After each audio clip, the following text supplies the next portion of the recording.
it's really important in being a part of the case to also come and support during the hearings.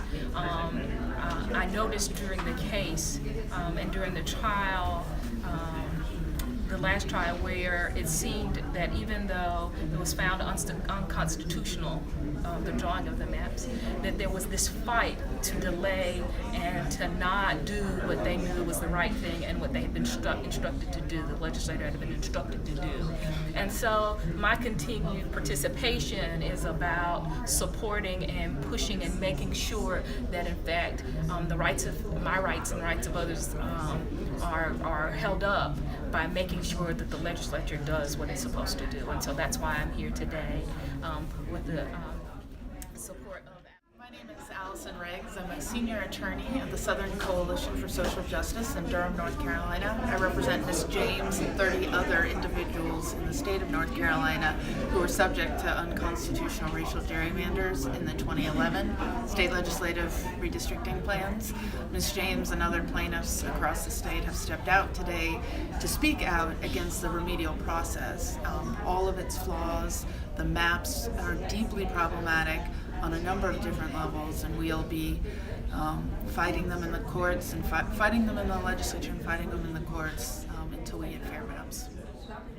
Excellent. Thank you so much. The next step is to get a look at the map.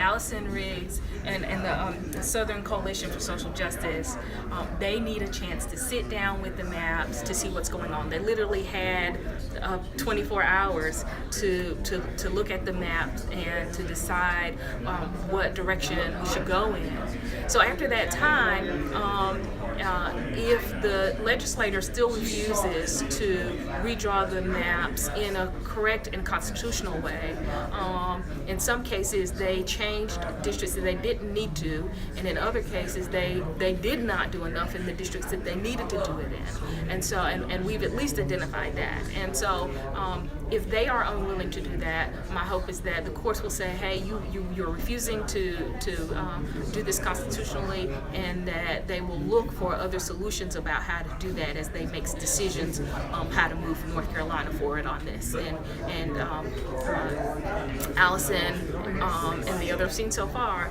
is that there were districts that they didn't need to touch, and they did that. And then there were places where they needed to do more work, and they're still refusing to do that. There's something behind that, and we're just not going to stop until we get to look at those issues.